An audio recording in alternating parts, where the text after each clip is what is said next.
izina rya Yesu. Mubyumve cyane, ubugingo bw'iteka burahenze.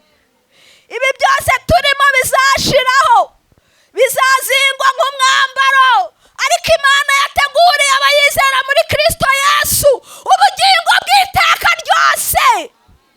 Turiho none ariko tuzanabaho iteka ryose kubwo kwizera Kristo. Ibyo wakubaka byose bidafatiye ku rufatiro ruzima. Pawulo yaravuze ngo byose ngo nyuma byazanyuzwa mu muriro, ngo ibyo basanze bidafite umumaro ngo bigashya. Twubake ku rufatiro ruzima. Guhindura ingeso ukareka ibibi wakoraga niba wanabishobora, bitandukanye n'agakiza. Kuko hariho abo twita bangeso nziza. Hari abantu babyica ngo uriya mupagani ngo araruta uriya murokore. Nta na hamwe umupagani azaruta umukristo, naho yaba afite ingeso. Bangeso nziza bazarimbuka nibatizera Yesu. Muzi impamvu? Aho wamenye rya zina ryiza ry'umukiza wacu Yesu, riraririmbwa muri iyi si yose, rivugwa mu bantu bose. Yesu, Yesu niwe zina rihebuje, riruta ayandi yose mw'isi, rifite imbaraga zo kudufasha, ridukiza ibyaha. Yesu niwe zina ryiza, Yesu niwe zina rihebuje, riruta ayandi yose yo mw'isi, rifite imbaraga zo kudufasha, ridukiza ibyaha byose. Iryo rihoza umutima ubabaye, riratunezeza rwose, mu mubabaro no mu byago byinshi, ribasha no kuturira. Yesu niwe zina riruta ayandi yose yo mw'isi, rifite imbaraga zo kudufasha, ridukiza ibyaha.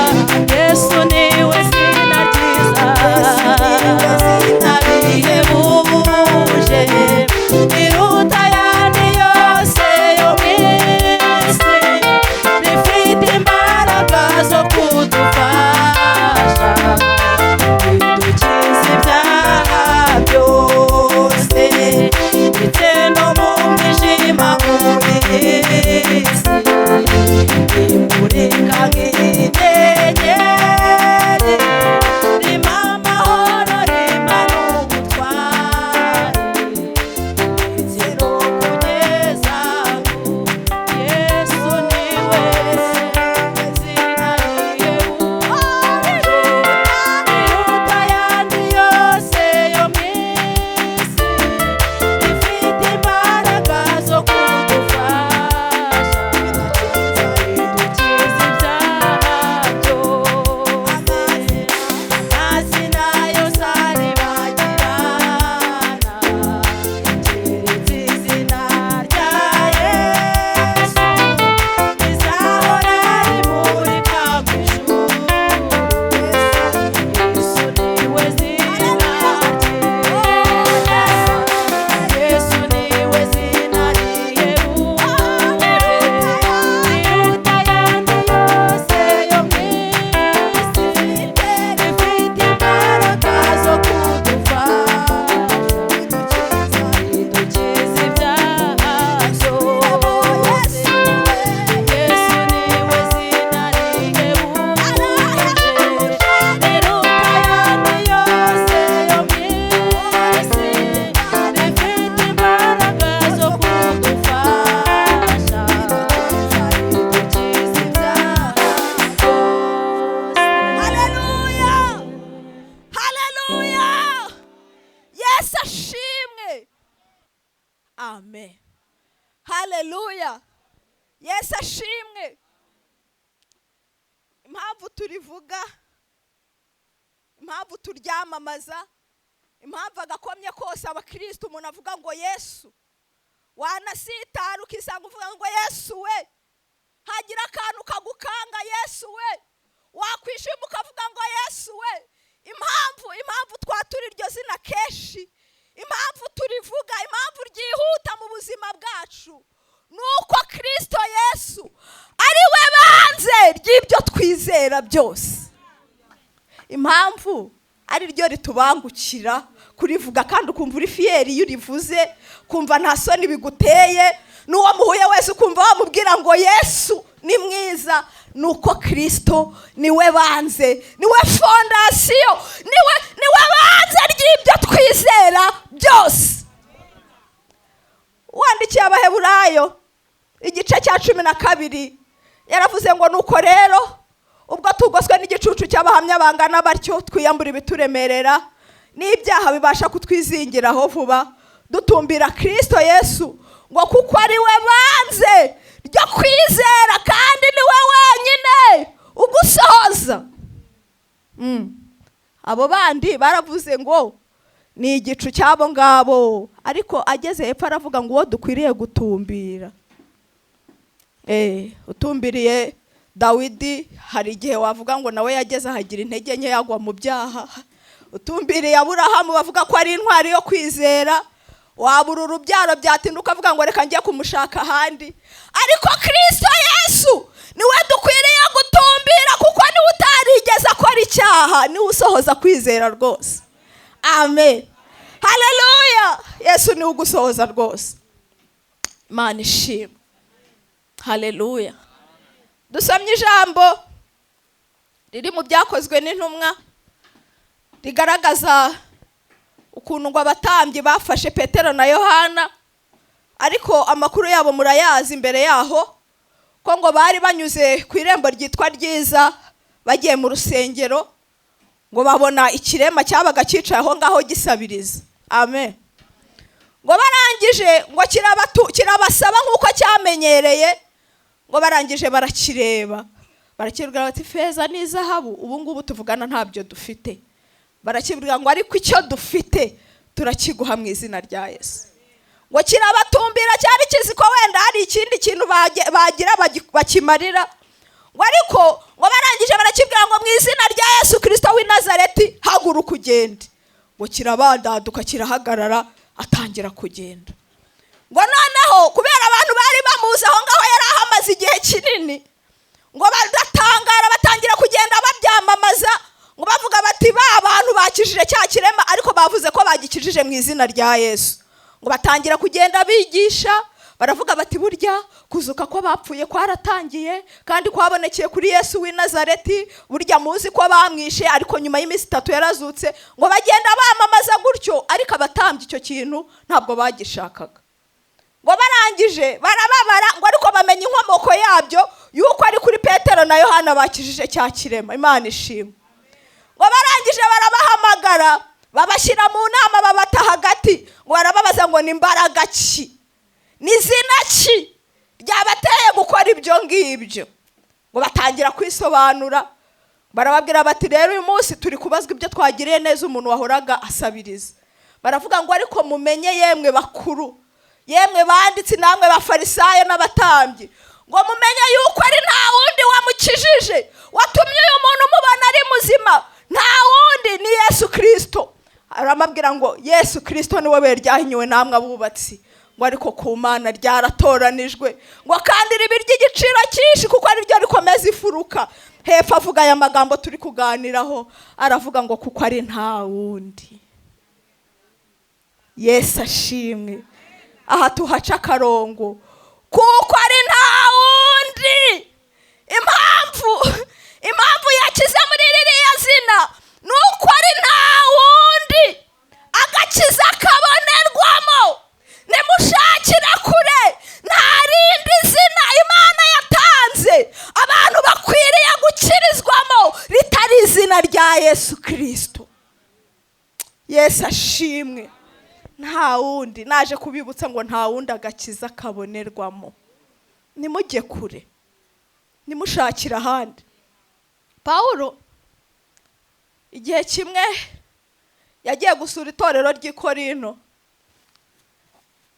Yaje kumva amakuru yabo, yumva ukuntu itorero ryacitsemo ibice, ngo abantu hari ibintu abantu bakora bakazana ibintu bimeze nka fanatisme mu nzu y'Imana. Umwe akavuga ati ngiye nemera kanaka, ngewe nemera kanaka, ngewe nemera kanaka. Wabiza mu itorero, bamwe bakaba barumvisha inyigisho za Petero ari we Kefa, abandi bumva iza Pawulo, abandi bumva iza Apolo. Ngo barangije haza kubamo ibice mu itorero.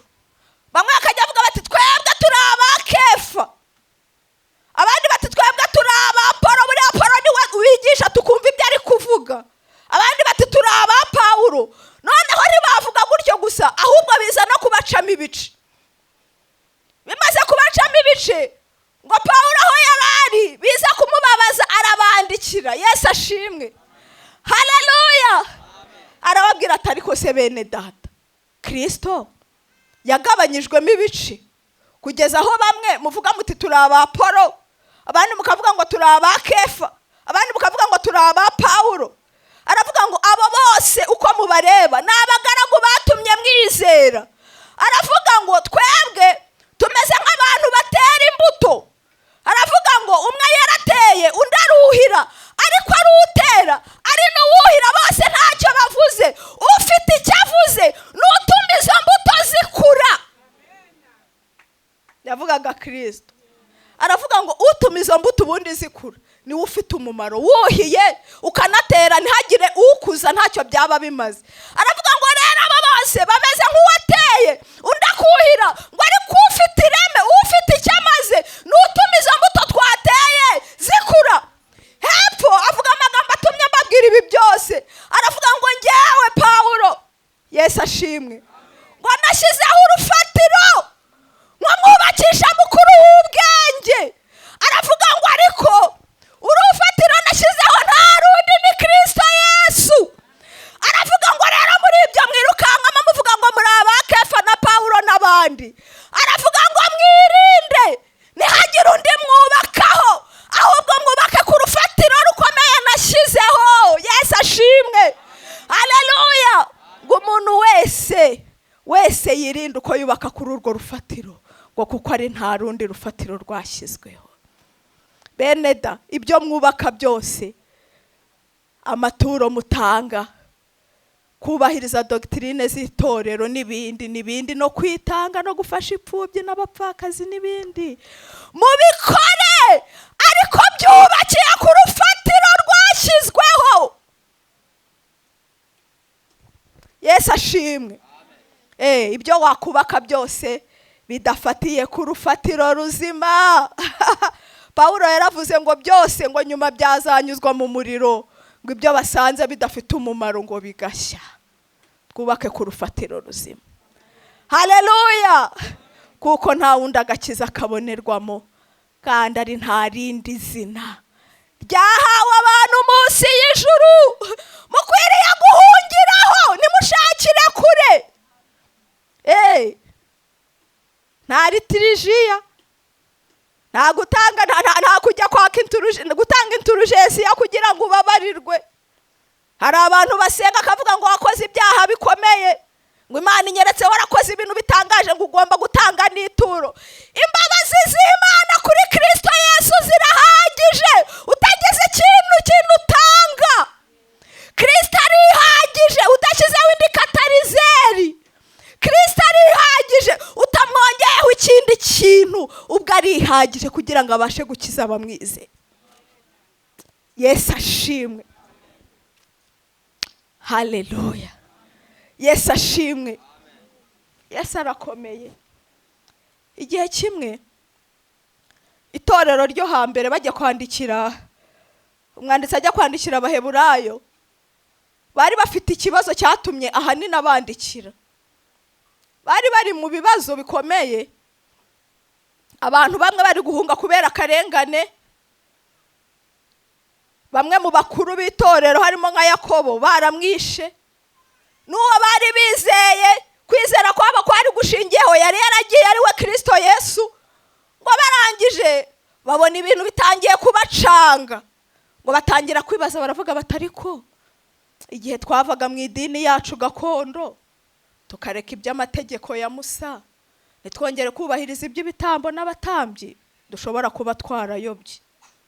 Ngo batangira kugenda bagarura gake gake kuri rwa rufatiro bavuga bati ntacyo tuzizera Yesu ariko tuzasubira no mu by'ibitambo, tuzongera kwizera abatambyi, tugomba kongera gutinya abamarayika kuko nabo barakomeye. Ngo batangira bagarura utwo tuntu gake gakeya noneho bitangira kwivanga. Uyu muntu wabandikiye rero Yesu ashimwe, haleluya. Turi kuvuga ku mbaraga z'igitangaza ziri muri Kristo Yesu. Ngo uyu mwanditsi rero arabandikira abakura muri urwo rujijo rwo kuvuga ngo twizere Yesu ariko dusubire no mu byo gutamba, twongere dushaka abatambyi, twongere ngo bagenda basubira kuri bya bindi bya kera n'amategeko. Uyu mwanditsi rero wabandikiye ngo abandikira bahumuriza, amen, haleluya, abibutsa ko Kristo Yesu yihagije, udasubiye mu by'ibitambo, udasubiye mu by'abatambyi no gutinya abamarayika n'ibindi. Arababwira mu gice cya mbere abasobanurira Yesu n'imbaraga ze, arababwira ngo Yesu ni ryari mwigeze mwumva Imana ibwira abamarayika bayo nubwo mubatinya ngo ibabwire ngo uyu munsi ndakubyaye uri umwana wanjye, ngo ariko ngo ijya kuvuga iby'umwana wayo ngo byo yarabyeruye, amen, haleluya. Uyu mwanditsi yari ari kwerekana agaciro Yesu arusha abamarayika. Ngo aravuga ngo ni ryari mwigeze mwumva Imana ibwira abamarayika ngo uyu munsi ndakubyaye uri umwana wanjye, ngo cyangwa se ni ryari mwigeze mwumva Imana yatura ikabwira abamarayika ngo icari iburyo bwanjye ugeze aho nzashyirira abanzi bawe bose munsi y'ibirenge byawe. Ngo ariko ngo ijya kuvuga iby'umwana wayo byo ngo yareruye, ngo iravuga ngo Mana intebe yawe ni iy'iteka ryose, ngo kandi ubugingo bwawe ntabwo bujya bugira iherezo, ngo icara ugeze ubwo nzashyirira abanzi bawe bose munsi y'ibirenge byawe.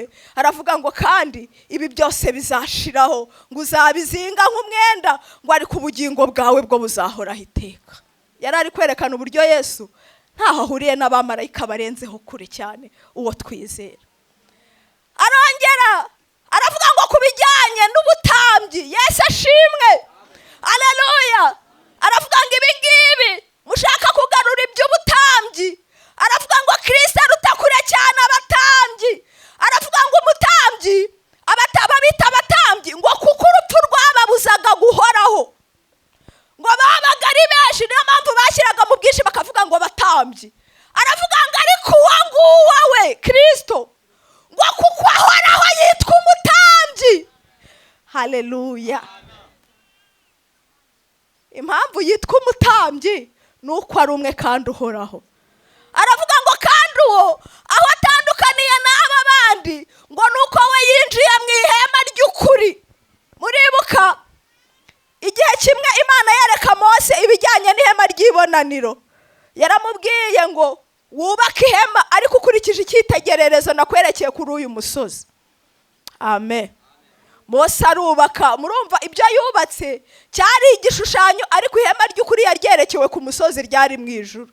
Uyu mwanditsi aravuga ngo Kristo rero we aho atandukaniye n'abo batambyi bo mu isi ngo nuko we yinjiye mu ihema ry'ukuri ritari iry'igishushanyo, ritari iringiri tureba, ngo ahubwo we yinjiye ubwe mu ijuru mu ihema ry'ukuri. Aravuga ngo kandi ubwo arimo ntago abayeho gusa, ngo ahubwo ariyo kugira ngo dusabire. Imana ishimwe, Imana ihimbazwa ko dufite umutambyi mukuru uhoraho kandi ubasha kudusabira iteka. Aravuga ngo nicyo cyatumye ashushanywa na Melikisedeki umwami w'i Salemu, ngo kuko we afite imbaraga z'ubugingo butagira iherezo. Yesu ashimwe. Kristo twizeye ahoraho, niyo mpamvu nta bwoba bw'ibihe dufite, niyo mpamvu dukomera no mu kaga n'amakuba, nuko dufite umutambyi uhoraho iteka ryose. Ntabwo dufite ubwoba ngo ariho none ngo ejo azavaho nk'uko n'abandi bavaho. Umutambyi dufite ahoraho. Kamvuga aka kantu nigeze kumva numva rimwe kuri radiyo umudamu umwe ari gutanga ubuhamya, yari umusilamu, avuga ibintu byatumye akizwa akizera Yesu. Aravuga ngo bajyaga bavuga abasilamu ngo Kristo ntabwo yapfuye, ngo ahubwo ngo bagiye kumubamba, ngo arabacika, ngo ahita anyerera aragenda ngo babamba undi. Noneho aravuga ati none se niba yarabacitse akagenda bakabamba undi, yagiye hehe? Ngo yahise direct ajya mu ijuru. Aravuga ati nubwo atari ko mbyizeye, ariko ubwo yagiye mu ijuru ari muzima ari gukora iki? Ngarangije arabaza none se uwacu we Muhammad twizera ngo ntabwo akiriho. Aravuga ati icyo kirahagije. Ubwo uwo nguwo yagiye mu ijuru direct, nizera bya bindi bavuga yuko nyine ari yadusabira. Dufite umutambyi mukuru uhora yicaye iburyo bw'Imana ihoraho adusabira. Imana ifashe ibi bintu mu byumve. Yesu niwe banze ry'ibyo twizera. Hari igihe umuntu yambwiye, ntago nari naje, ambwira pasiteri abigisha ku igaburo, avuga akantu we yari ari kubivuga nyine ari kunganiza, ariko ndumva atabyinjiramo cyane, ariko nge sigara ngatekerezaho. Aravuga ngo ibi bintu byo kwizera, byo kunywa amaraso ya Yesu n'umubiri, aravuga ngo bikora ku muntu wabyizeye gusa. Ngo ababwira akantu abari bahari, ngo aravuga ngo naho bafata amaraso ya Yesu nyirizina bakayaguha ukayanywa, atari ibi byaje twasengeye tukwizera, ngo niyo bayafata bakayaguteramo, utayizeye ntago abasha gukira. Utabyizeye bayaguteye ntiyagukiza, ariko twebwe abayizera tubasha gukizwa nayo. Yesu ashimwe, haleluya. Yesu ni umutambyi mukuru uhora dusabira. Wageze hirya avuga no ku by'ibitambo, aravuga ngo Kristo Yesu we ntabwo yajyanye amaraso y'ihene cyangwa y'intama nk'uko abandi batambyi babigenza, ngo ahubwo we yitambye ubwe, yitamba rimwe rizima, ngo abe igitambo gikuraho ibyaha kandi bibe bihagije iteka. Adahora ajyana aherekeje ihene cyangwa intama ngo ajye gutamba, ngo ahubwo we. Yesu ashimwe. Muzi ko ngo Uwiteka yabonye amaraso ya Yesu, ngo ubwo aravuga ngo kabisa aya niyo maraso mbonye atunganye, ayandi byabaga ari ugupfa gupfundikira, ariko mbonye amaraso mazima yutarigeze akora icyaha. Ngo Yesu ubwe ntago yarinze kuzana intama cyangwa ihene cyangwa intungura, ngo ahubwo yaritanze, yatanze ubugingo bwe aba igitambo kizima. Imana ishimwe, haleluya. Kavuga nk'utuntu tubiri Yesu yadukoreye kandi dukomeye. Ni ibintu bikomeye ne kubyita utuntu, ni ibintu bikomeye bituma ari nabyo twizera, tukumva turi amahoro, tukumva turakomeye naho ibibazo byaza, ariko tukumva dufite ihumure kandi kubigaragara tutari dukwiye kurigira. Yesu ni we wenyine ubasha gukiza abamwizera ibyaha byabo. Muvuge ngo amen. Yesu ni we wenyine ubasha gukiza abantu bamwiringiye ibyaha byabo.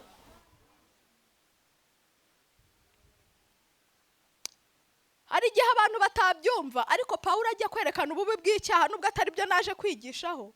Yaravuze ngo kuko ibihembo by'ibyaha ari urupfu. Ni urupfu se rusanzwe, ni urupfu rw'iteka. Ngo ariko impano y'Imana ni ubugingo buhoraho muri Kristo Yesu. Imana ishimwe yuko abizera Yesu abasha kubakiza ibyaha bibatera urupfu rw'iteka. Ntago abantu bajya bakurura ngo bumve ububi bwo kuzarimbuka. Niba ari uko wenda abantu batakibyigishwa cyane, ariko Imana ishimwe yuko ibasha kudukiza ibyaha bidutera kurimbuka. Nta kintu umuntu yakora ngo akizwe ibyaha atari uko yizeye Kristo. Muzi indirimbo tujya turirimba, ni indirimbo ivuga ngo naho wariruki cuzukana babara n'ibyari ibicumuro ibyago byawe, dore impongano ikwiriye ibyaha wakoze, n'amaraso ya Yesu masa. Reba wizere kubabarirwa kwawe kuva i Gologota, reba reba ku musaraba. Yesu ashimwe.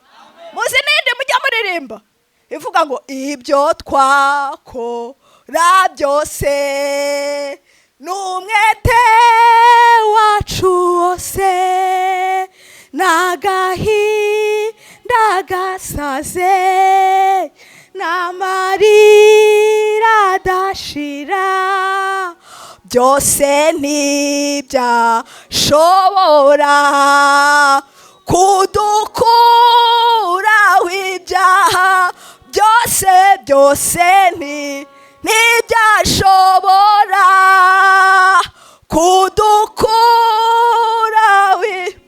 Mwumve ngo ahubwo amazina maraso byo mu rubavu rwawe binyiza uburyo bwombi, urubanza rw'ibyaha n'imbaraga mbi zabyo bye kuzasindutsa. Yesu ashimwe. Haleluya. Imana ishimwe ko Kristo abasha gukiza abamwizera ibyaha byabo. Nta yindi nzira Imana yashyizeho umuntu abasha gukiriraho ibyaha uretse kwizera Kristo Yesu n'amaraso. Haleluya. Yesu ashimwe.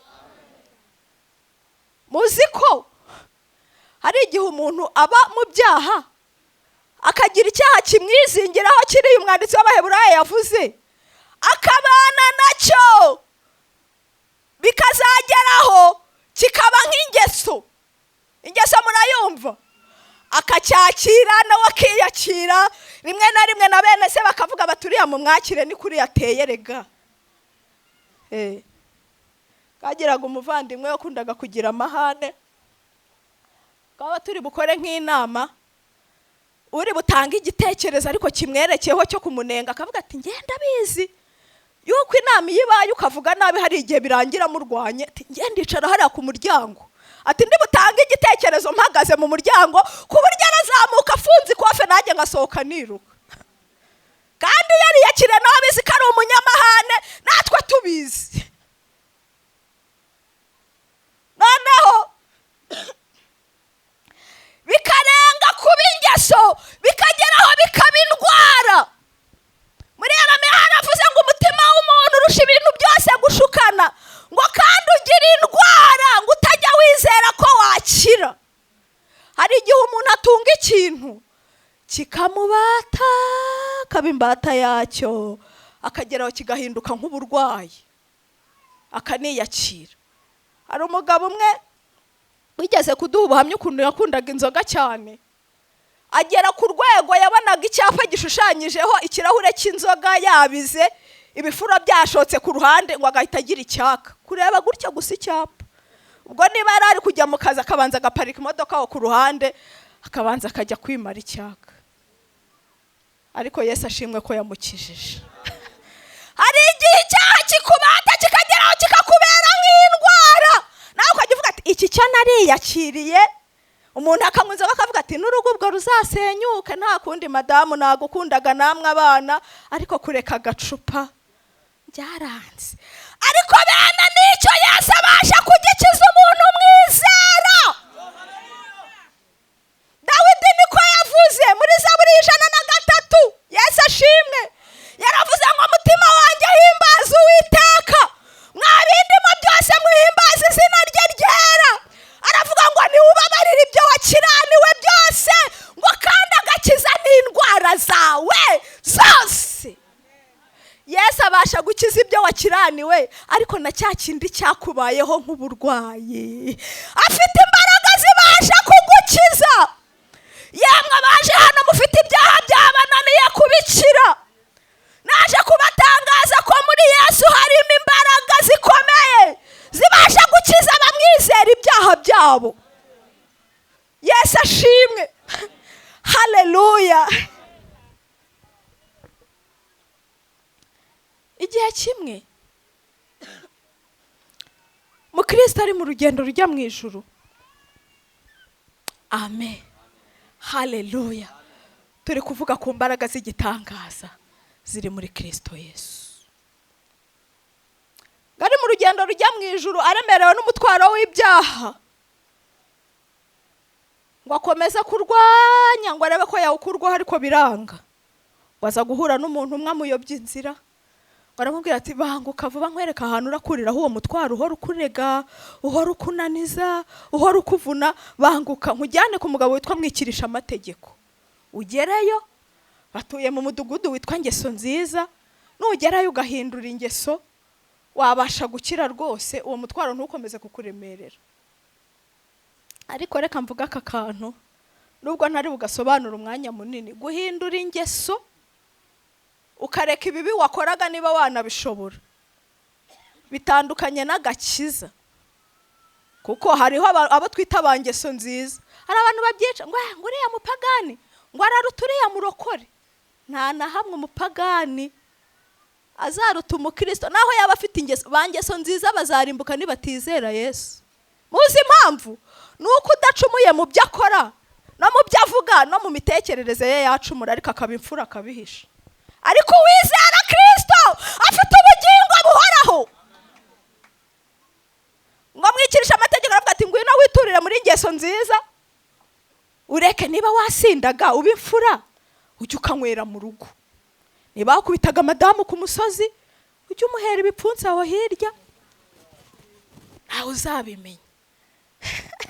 Niba warwanaga mu muhanda jya wihangana ubimfura. Ariko ngo amugire izo nama zose muri ngeso nziza, ngo ariko Mukristo akomeza kuremererwa. Muzi impamvu? Nuko nta kindi gikuraho umutwaro w'ibyaha uretse kwizera Yesu Kristo wenyine, kuko nta wundi agakiza kabonerwamo, kandi nta rindi zina ryahawe abantu munsi y'ijuru dukwiriye gukirizwamo. Nimujye kure rero. Yesu ashimwe. Ngo Mukristo ngo ariko akomeza kuremererwa n'umutwaro w'ibyaha, ngo kugeza igihe ngo yagarukiye mu nzira, ngo ahura na mubwirizabutumwa. Haramubwira ati uvuye hehe ko mbona watannye inzira nakweretse, ko nakubwiye ngo ugere ku irembo rirasukirwaho nkaba mbona wanyuze ahandi. Ngo arongera murangira inzira, akomeza urugendo. Imana ishimwe, ndi gushaka kugera hatumye mbabwira ibi byose. Ngo aragenda, ngo yaje kurabukwa, ngo abana atangira guterera ahantu hatereraho gatoya. Ngo nuko ngo mu guterera ngo arabukwa hejuru imbere ye ngo umusaraba. Ngo arangije ngo akiwukubita amaso, ngo wamutwara urahambuka gato gato, ngo uramanuka, ngo uragenda ugwa mu rwobo, ngo ugenda buheriheri. Ngo yumva araruhutse, arunamuka, ngo arangije ngo yitera hejuru gatatu, ngo aravuga ngo nzurishije urupfu rwe aduhuje umusaraba we. Ngo arangije ngo atangira kurira, ngo arira amarira y'ibyishimo. Gatangira kurimbira iyo ndirimbo ivuga ngo kugeza ubwo nageze ahantu heza cyane hangiriye umumaro, ntasiba. Ndashima umusaraba wa Yesu, ndashima yamva nziza, ariko cyane cyane ndashima umwami Yesu. Yesu ashimwe. Kugera ku musaraba niko konyine kwamukuyeho umutwaro w'ibyaha. Muzi icyo byavugaga? Yemwe abakiremerewe n'ibyaha mugere ku musaraba. Kugera ku musaraba ni ukuhe? Ni ugusigara utagishidikanya, ukizera 100%, udashidikanya, ukizera ko Kristo Yesu akiza abamwizera ibyaha. haleluya. Yesu abasha gukiza abantu bamwizera ibyaha. Cya kabiri, Yesu niwe wenyine utanga ubugingo buhoraho. Amen. Muvuge ngo amen. Yesu niwe wenyine ubasha guha abamwizera ubugingo bw'iteka. Mubyumve cyane, ubugingo bw'iteka burahenze. Ibi byose turimo bizashiraho, bizazingwa nk'umwambaro, ariko Imana yateguriye abayizera muri Kristo Yesu ubugingo bw'iteka ryose. Turiho none, ariko tuzanabaho iteka ryose kubwo kwizera Kristo Yesu. Amen. Igihe kimwe Yesu, muzi inkuru zo muri Yohana ukuntu yagaburiye abantu 5,000 ngo bararya barahaga baranasigaza, ariko ntibakurikira amagambo n'ibyo yashakaga kubigisha. Ngo baragenda barabibwirana bati habonetse umuntu ugaburira abantu, yatugaburira kandi twari iteraniro rinini cyane, turarya amafi turya n'imigati, turangije turahaga turataha. Ngo bukeye bazana n'abandi bantu benshi ngo bagaruke yongera bigaburirire. Bageze rero basanga uwo munsi ntabwo ari icyo ngicyo gitahiwe. Ngo baramubwira bati twagushatse mwigisha, wari wagiye he ko twari twakubuze koko? Murabiza abantu nyine iyo bashaka kukugusha neza kubw'inyungu, twari twakubuze, wakoze ibitangaza ejo, none ubu ngubu rwose twari twagushatse, aho wagiye twashatse twakubuze. Ngo Yesu ababwira ikintu kinyura, avuga ati ndabizi, ni amafi mwariye ejo n'imitsima mwariye mugahaga nibyo bitumye mushaka. Arahindura paje aravuga ngo ariko uyu munsi shaka kubabwira, uyu munsi urya umubiri wanjye akanywa n'amaraso yanjye niwe ufite ubugingo buhoraho. Ngo barikanga birabayobera bati se none hase ageze aho kuduha umubiri we n'amaraso ye? Batangira kubaza ati mwene Yosefu na Mariya yaduha umubiri we tukawurya gute koko? Yaduha amaraso ye tukayanywa gute? Ngo batangira kwijujuta. Ngo ariko havamo umwe aravuga ati ngaho kora igitangaza n'ikimenyetso kugira ngo tukwizere. Bahita bavuga amagambo atumye babwira ibi amaze nko kumwishongoraho. Baramubwira ati arega ubundi twebwe basogokuruza bacu bariraga manu mu butayu, nkuko binanditswe, rwose biranditswe, ntago ari ibintu biraho, nkuko byanditswe mu byanditswe byera bivuga ngo baririye manu mu butayu. Ngo Yesu arabitegereza ngarababwira ngo basogokuruza banyu baririye manu mu butayu ariko barapfuye. Aravuga ngo ari kurya uyu mubiri wanjye akanywa n'amaraso yanjye abafite ubugingo muri we, aravuga ngo kandi nzamuzura naho yaba yarapfuye. Yaberetse ko atandukanye n'izo mpanu bariye, ziriya zari igishushanyo. Aravuga ngo ni njye mutsima w'ukuri wamanutse uva mu ijuru, uwuryaho wese ntabwo azarimbuka na hato. Izina ry'Imana yacu rishimwe. Yesu niwe wenyine ubasha guha abamwiringira ubugingo buhoraho. Haleluya. Dufite ibyiringiro bifite ubugingo, tuzahabwa ubugingo buhoraho kubwo kwizera Kristo Yesu umwana w'Imana ihoraho, kuko ari nta wundi agakiza kabonerwamo, kandi ari nta rindi zina ryahawe abantu munsi y'ijuru dukwiriye gukirizwamo ritari izina rya Yesu. Rumva twasenga. Mwizere Kristo Yesu, mwe gukurwa umutima n'ibyo mubona. Kamvuga aka kantu wenda kugira ngo nsindagire ibi ngibi navuze.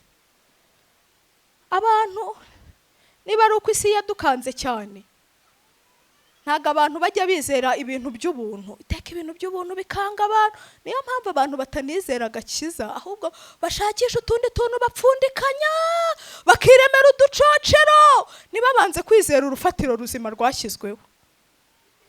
Imana yatanze agakiza ku buntu kubera ko yabonaga gahenze cyane ntacyo umuntu yakora ngo agahabwe. Ijambo ry'Imana ryaravuze ngo kuko iby'amategeko yananiwe gukora gusohoza kubw'intege nke zacu abantu, ngo Imana yabisohoje ubwo yatumaga umwana wayo. Imana yabonye ko agakiza gahenze cyane. Abanyarwanda bo bajya bita abana babo ngo iraguha, baba barihinnye bavuga ngo ubundi bavuga ngo iraguha ntimugura, muguze Imana yaguhenda. Wabona icyo wagura imari y'Imana cyane nk'agakiza? Imana ibitanga ku buntu kubera ko bihenze cyane, biri ku rwego rwo hejuru umuntu atakwigondera w'inyama n'amaraso. Murumva bene da, ibi bintu twajemo dutuyemo birahenze, biri ku rwego rwo hejuru utabasha kubyigondera ku bwawe keretse wizeye impongano Imana yatanze. Kambaho urugero mu buzima busanzwe, murabizi nk'iyo bari gutanga inkingo cyangwa se n'iyindi miti runaka, hari imiti batangira ubuntu. Kuyitangira ubuntu si uko iba yataye agaciro, si uko ari uko baba babuze iyo bayijugunya, ni uko bareba bakavuga bati nituyishyira ku giciro cyayo tukabara ibyo twayitanzeho ngo iboneke, ntabwo abantu bazayigondera. Ni mubizi se ko hari indwara umuntu arwara bikasaba kunywa imiti buri munsi buri munsi buri munsi buri munsi? None se si hari ababinanirwa? Ababishobora ni bangahe? Bakavuga bati kubera ko bihenze turabitanga pari gratuit, umuntu ubishaka abifate kuko tubishyize ku giciro nta muntu wayabona. N'iby'Imana niko bimeze. Imana yabonye itashyiraho ikiguzi ngo hazagira umuntu n'umwe ubasha kunezeza Imana. Yabanje gushyiraho amategeko. Amategeko ibona abantu wapi? Ni mu gicuku biza kurangira itanze Kristo Yesu ngo abamwizera bakizwe nawe. Amen. Mwizera Kristo Yesu. Mwari muzi ko turi mu mwaka w'imbabazi z'Imana. Yarabivuze muri Yesaya. Yesu ngo igihe afataga umuzingo w'igitabo aravuga ngo umwuka w'Umwami Imana ari kuri njye, yasize amavuta kugira ngo nkore biriya mbwiriza abagwaneza ubutumwa bwiza, nkura abantu mu mazu y'imbohe, menyesha imbohe ko zibohowe, nambika abantu ikamba ry'ibyishimo mu cyimbo cy'ivu no kwirabura. Biriya byose murabizi. Turi mu gihe cy'imbabazi z'Imana. Bene data, naje kubibutsa ngo mureke gupfusha ubuntu bw'Imana ubusa. Muprofite. Korari yari kuririmba hano, numva abantu ntibari kwikiriza iyo korasi, bari gutera ngo korera Imana, ngo kwa Satani ho bari kubira ibyuya. Kwa Satani barabira ibyuya ariko nta gihembo bategereje. Ariko twebwe dutegereje igihembo.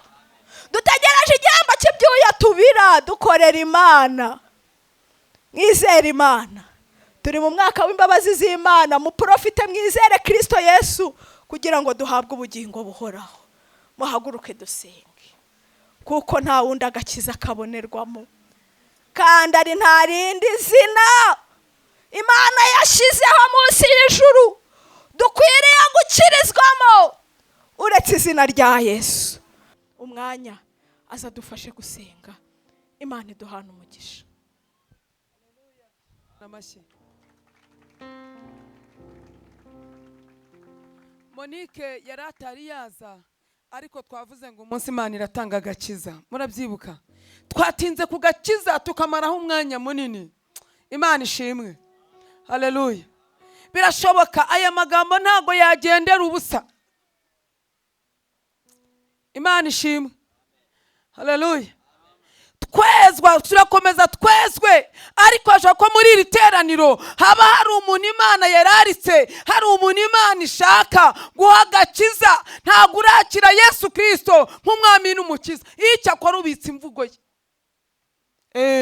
Ubitse imvugo ye, ufite amasezerano yaguhaye, ariko uyu munsi ashaka uvuka ubwa kabiri. Arashaka kukubyara, arashaka kugira ngo umwitirirwe by'ukuri. Umuntu utari wakira agakiza agire gutya. Mutari wabatizwa mu mazi menshi, kankoresha iryo jambo. Abantu mufite abana mubite, mutari wabatizwa mu mazi menshi, uyu munsi Imana ashaka kuguha agakiza. Uwo ntawe noneho katureba umuntu wasubiye inyuma akagwa agasubira inyuma agahamanya n'umutima we ko yahemukiye umwami we, nawe narambura ikiganza uyu munsi agakiza katahe iwawe. Rambura ikiganza, rambura ikiganza.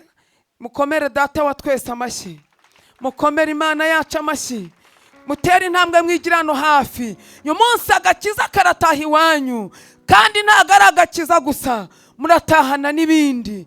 Kwa Yesu haba hari n'ibindi. Mwongere mukomere data wa twese amashyi. Yego mukomeze mukomere Imana amashyi.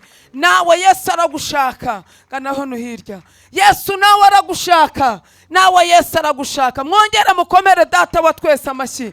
Nizo mpundu z'ababyeyi nimuzivuze. Yesu aragushaka, Yesu naguha umugisha, nawe Yesu naguha umugisha. Nawe ngwino, nawe wisigara uyu munsi, nawe agakiza gataha iwawe. Haleluya. Ngo nta wundi agakiza kabonerwamo uretse Kristo Yesu wenyine. Mwongere mukomere data wa twese amashyi. Imana ishimwe. Arasohotse ngize ngo nawe araje, ubundi aba barahagije. Umwe wenyine, umwe wenyine, umwe wenyine abahagije. Amen.